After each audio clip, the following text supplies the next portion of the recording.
जय Hind and hello guys, स्वागत है आपका आपके अपने YouTube चैनल ज्ञानदेह होस्ट में। और इस वीडियो में मैं आपको बताने वाला हूं राजस्थान विलेज डेवलपमेंट ऑफिसर यानी कि VDO recruitment 2025 apply online process के बारे में, जहां पर आपको लेटेस्ट अपडेट के साथ में फॉर्म कैसे फिल करना है इसके बारे में A to Z जानकारी दी जाएगी।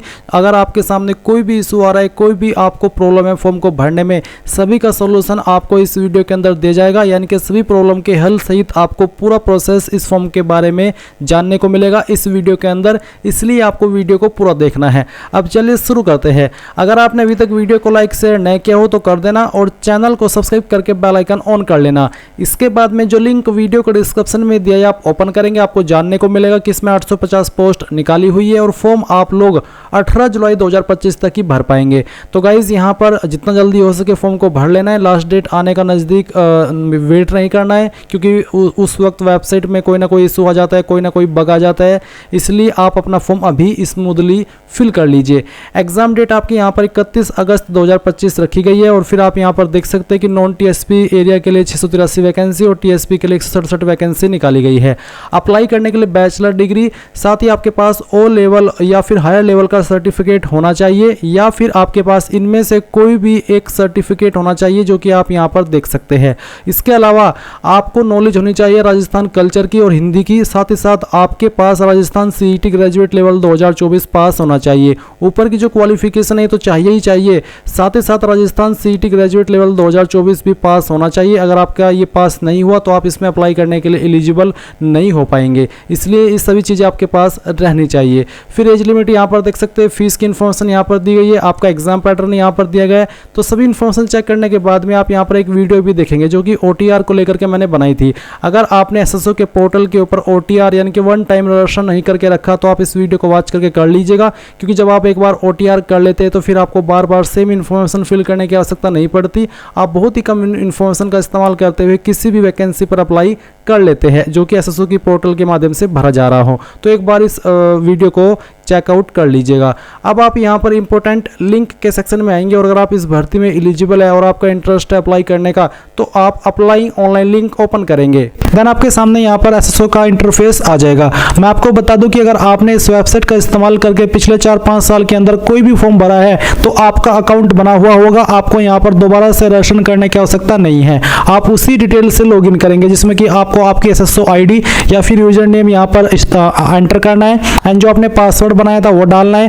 बट गाइस, अगर आप आपका पासवर्ड भूल चुके हैं तो आप यहाँ पर I forgot my password click here, इसके सामने क्लिक हियर पर क्लिक करेंगे एंड देन जो आपकी SSO ID है वो यहाँ पर डालेंगे। जो मोबाइल नंबर या फिर ईमेल ID आपने रजिस्टर की थी वो डालेंगे, ये कैप्चा कोड फिल करेंगे एंड देन सबमिट के ऊपर आप जैसे ही क्लिक करेंगे तो आपको मैसेज के माध्यम से आपका जो पासवर्ड है वो सेंड कर दिया जाएगा। अगर आप आपकी SSO ID भूले हैं तो आपको यहाँ पर उसको भी रिसेट करने का ऑप्शन दिया है। पर गाइज, अगर आप यहाँ पर पहली बार इस वेबसाइट का इस्तेमाल करके कोई फॉर्म भर रहे हैं तो आपको रजिस्ट्रेशन करना होगा। इसके लिए आप यहाँ पर रजिस्ट्रेशन के ऊपर क्लिक करेंगे, फिर आपको यहाँ पर सेलेक्ट करना कि आप इनमें से किस माध्यम से लॉगिन होना चाहते हैं। तो यहाँ पर आपको जन आधार का भी ऑप्शन दिया है और गूगल का भी ऑप्शन है, तो आप यहाँ पर गूगल सेलेक्ट कर लीजिएगा। गूगल सेलेक्ट करने के बाद में आपको आपकी ईमेल ID का यहाँ पर इस्तेमाल करना है। कोई भी ईमेल ID आप यहाँ पर डालिए एंड देन नेक्स्ट के ऊपर क्लिक कीजिए। अब गाइस, यहाँ पर आपके सामने कुछ ऐसा इंटरफेस आएगा जैसे ही आप अपनी ईमेल ID एंड उसका पासवर्ड डाल करके लॉगिन कर लेंगे। अब आपको यहाँ पर आपकी SSO ID बना लेनी है। आप अपनी ईमेल ID के अकॉर्डिंग जो SSO ID फैच की गई है,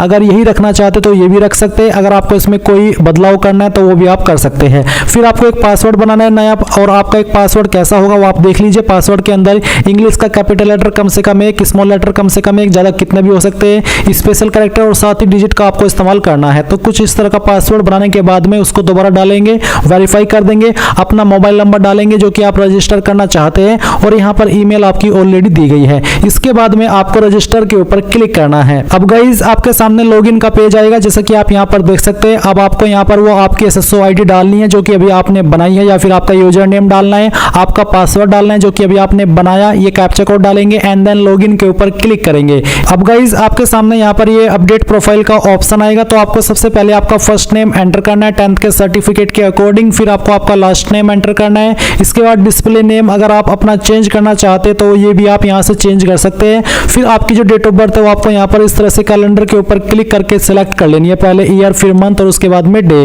देन गाइज यहाँ पर जेंडर आपको सिलेक्ट करना है। अगर आप यहाँ पर नंबर ऐड करना चाहते हैं, आपने नहीं किया तो आप यहाँ पर इसके सेक्शन के ऊपर क्लिक करके अपना नंबर डालेंगे, सेंड ओटीपी पर क्लिक करेंगे तो ओटीपी जाएगा, वो ओटीपी यहाँ पर डाल करके वेरीफाई करना है। ईमेल आईडी भी आप यहाँ पर ऐड कर सकते हैं या फिर चेंज कर सकते हैं। इसके अलावा आपको यहाँ पर पोस्टल एड्रेस में जो आपका प्रेजेंट एड्रेस है वो फिल करना है और फिर जो आपका पोस्टल कोड है वो भी आपको यहाँ पर डाल देना है। पोस्टल कोड यानी कि जो आपका पिन कोड लगता है वो पिन कोड आप यहाँ पर लिखेंगे।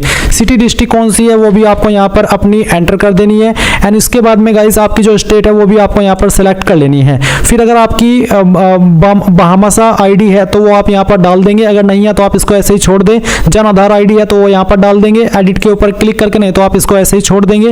एंड उसके बाद में अगर आपका आधार आईडी है तो आप यहाँ पर डालेंगे, कोई ओल्ड एसएसओ आईडी है तो आप यहाँ पर दे देंगे। एंड उसके बाद में इन सभी जानकारी को चेक करते हुए आप अपडेट के ऊपर क्लिक करेंगे। प्रोफाइल की जानकारी अपडेट करने के बाद में गाइज आपको यहाँ पर लेफ्ट साइड में सिटीजन एप्स G2C इसके ऊपर क्लिक करना है। इसके ऊपर क्लिक करने के बाद आपके सामने ये सभी एप्स आ जाएंगे। आपको यहाँ पर रिक्रूटमेंट पोर्टल सर्च करना है तो आप यहाँ पर REC लिख दीजिए और जो रिक्रूटमेंट पोर्टल का ऑप्शन है ये आपको टिक करना है। अब गाइज आप यहाँ पर ऑनगोइंग रिक्रूटमेंट सेक्शन के अंदर village development officer direct recruitment 2025 देखेंगे। आपको अप्लाई नाउ के ऊपर क्लिक करना है। अब इसके ऊपर क्लिक करते ही आपसे एंटर एप्लीकेशन नंबर में CET ग्रेजुएट लेवल 2024 का जो एप्लीकेशन नंबर है वो मांगा जा रहा है। तो जब तक आप ये नहीं भरेंगे तब तक आप आगे नहीं बढ़ पाएंगे। और इसका मतलब ये भी हो जाता है जो कि मैंने आपको वीडियो की शुरुआत में ही बताया था कि अगर आपने CET ग्रेजुएट लेवल 2024 पास नहीं किया तो आप इसमें फॉर्म को अप्लाई नहीं कर सकते। तो गाइज मैंने भी यहाँ पर CET ग्रेजुएट लेवल 2024 पास नहीं किया हुआ है, इसलिए मैं आपको जो आगे का प्रोसेस है वो एक अन्य वीडियो से एजुकेशनल पर्पज़ के रूप में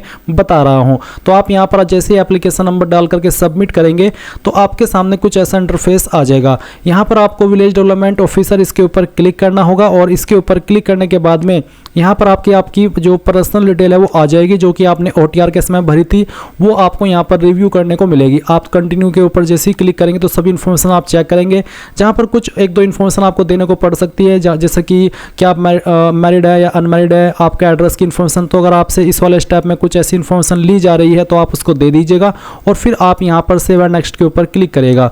उसके बाद में आपके सामने यहाँ पर जो आपकी ये पर्सनल डिटेल है वो आ जाएगी, जहाँ पर आपको आपकी नेशनलिटी सेलेक्ट करनी होगी, फिर होम स्टेट और उसके बाद में होम डिस्ट्रिक्ट और उसके बाद में पूछेगी क्या आप इंडिया के अंदर अन्य कंट्री से सेटल हुए हैं, अगर हाँ तो यस, नहीं तो आप नो कर देंगे। फिर क्या आप एक सर्विसमैन है, क्या आप एक मेधावी खिलाड़ी है, क्या आप एक मौजूदा राज्य सरकार के कर्मचारी है, तो अगर है तो आपको उसमें यस करना है, नहीं तो आप नो करेंगे। और एनी एडिशनल डिटेल्स के अंदर आपकी इनमें से कोई स्पेशल कैटेगरी है तो सिलेक्ट कर लेना, नहीं तो नॉट एप्लीकेबल के ऊपर क्लिक करके नेक्स्ट कर देना। उसके बाद में आप यहाँ पर जो आपकी क्वालिफिकेशन की जानकारी उस वाले सेक्शन पर आ जाएंगे। तो पहले तो आप इस ऑप्शन को टिक कर देना। उसके बाद में आप यहाँ पर देखेंगे आपकी क्वालिफिकेशन दी गई है, तो आप 10वीं की इन्फॉर्मेशन भरेंगे। सब्जेक्ट ग्रुप में आप नॉट एप्लीकेबल लिख सकते हैं या फिर ऑल जनरल सब्जेक्ट भी लिख सकते हैं। उसके बाद में किस बोर्ड से आपने आपकी 10वीं पास की वो बताइएगा, आपका 10वीं का रोल नंबर, फिर आपका यहाँ पर रिजल्ट किस में था, परसेंटेज, CGPA या फिर ग्रेड जो भी था वो आप सिलेक्ट कर लीजिएगा। किस साल के अंदर पास की थी वो साल सेलेक्ट करना होगा, आपकी परसेंटेज या फिर ग्रेड देनी होगी और यहाँ पर जो सर्टिफिकेट है आपका वो भी आप अपलोड करेंगे। इसके बाद आप 12वीं की इन्फॉर्मेशन भरेंगे, सब्जेक्ट ग्रुप बताएंगे, आपका बोर्ड, आपका रोल नंबर, आपके नंबर किसके अंदर है, फिर आपका पासिंग ईयर और आपकी परसेंटेज। देन आप यहाँ पर ग्रेजुएशन की इन्फॉर्मेशन भरेंगे, जिसमें कि आप सब्जेक्ट ग्रुप में कौन सी आपके पास बैचलर डिग्री है वो डिग्री का नाम यहाँ पर डालेंगे, आपकी यूनिवर्सिटी या फिर इंस्टीट्यूट का नाम डालेंगे जहाँ से की है, आपका फाइनल का रोल नंबर, आपका रिजल्ट स्टेटस, आपका पासिंग ईयर और आपकी परसेंटेज। फिर उसके बाद आप 4th पॉइंट में यहाँ पर सिलेक्ट करें कि आपके पास इनमें से कौन सा सर्टिफिकेट है वो आपको यहाँ पर सिलेक्ट करना होगा। इनमें से कोई क्वालिफिकेशन आपके पास कंप्यूटर रिलेटेड होनी ही चाहिए, तभी आप फुल्ली एलिजिबल होंगे अप्लाई करने के लिए।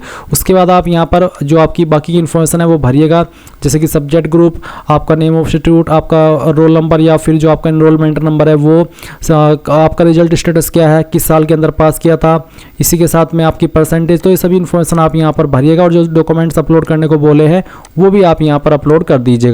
जैसे ही सभी जानकारी फिल करके आप नेक्स्ट के ऊपर क्लिक करेंगे तो आपके सामने यहाँ पर आपकी फॉर्म की जो अतिरिक्त इन्फॉर्मेशन है वो फिल करने की जानकारी आ जाएगी, जिसमें कि आप देखेंगे आइडेंटिफिकेशन एंड इनक्लोजर। तो आपको आपको यहाँ पर इसके ऊपर टिक करना है और फिर आप देखेंगे फोटोग्राफ, आपको एक लाइव फोटो अपलोड करना होगा। तो इसके टेक फोटो के ऊपर क्लिक करके आप लाइव फोटो अपना कैमरा ऑन करके ले लीजिएगा और फिर आपको आपका सिग्नेचर भी यहाँ पर अपलोड करना होगा, जिसका साइज 20 से 50 KB के बीच में रखा है। और विजिबल बॉडी मार्क के अंदर आप उस मार्क के बारे में लिखेंगे जो मार्क आपकी बॉडी के ऊपर है, जैसे कि कोई कट मार्क है, कोई मोल है या फिर जलने का है, जो भी है, जिस तरह का भी है वो आप यहाँ पर लिख दीजिएगा। और उसके बाद में आप यहाँ पर देखेंगे जैसे ही आप ये डॉक्यूमेंट्स अपलोड कर देंगे वो आ जाएंगे और फिर गाइज आप सेव एंड नेक्स्ट के ऊपर क्लिक करेंगे। इसके बाद आप यहाँ पर जो आपकी प्रेफरेंसेस है वो देंगे। इसमें आपको यहाँ पर एक एक करके किसको क्या प्रेफरेंस देनी है वो सिलेक्ट करनी होगी। ये आपकी चॉइस के ऊपर डिपेंड करता है। जैसे कि आप यहाँ पर देख लीजिए कि मुझे इस डिस्ट्रिक्ट को पहली प्रेफरेंस देनी है, फिर उसको सेकंड देनी है, उसको थर्ड देनी है। तो एक एक करके आप सभी प्रेफरेंसेस आपकी चॉइस के अकॉर्डिंग यहाँ पर दे दीजिएगा। सभी प्रेफरेंसेस देनी अनिवार्य है और उसके बाद आप देखेंगे आपके सामने आपके फॉर्म का प्रीव्यू आएगा। तो उसके बाद जितनी भी जानकारी आपने भरी है वो सभी आप चेक कर लेना और अगर आपको लगता है कि कोई जानकारी गलत है तो आप अपडेट के ऊपर क्लिक करके अपडेट कर लीजिएगा, नहीं तो आप यहाँ पर फॉर्म को फाइनल सबमिट कर दीजिएगा। और अगर आप इसमें पहले से ही OTR करके रखे हैं और फीस पे किए हुए तो आपको फीस पे करने की आवश्यकता नहीं पड़ेगी। जैसे आप ये OTP वेरिफिकेशन करेंगे जो कि आपको आपकी ईमेल और नंबर दोनों पर सेंड किया जाता है तो आपका फॉर्म फाइनल सबमिट हो जाएगा। और इस तरह से गाइज आप लोग आपका राजस्थान वीडियो न्यू वैकेंसी 2025 का फॉर्म फिल कर पाएंगे। आई होप ये प्रोसेस आपको पसंद आया होगा। अभी भी कोई सवाल डाउट हो तो कमेंट के माध्यम से पूछ लेना। Thanks for watching. जय हिंद।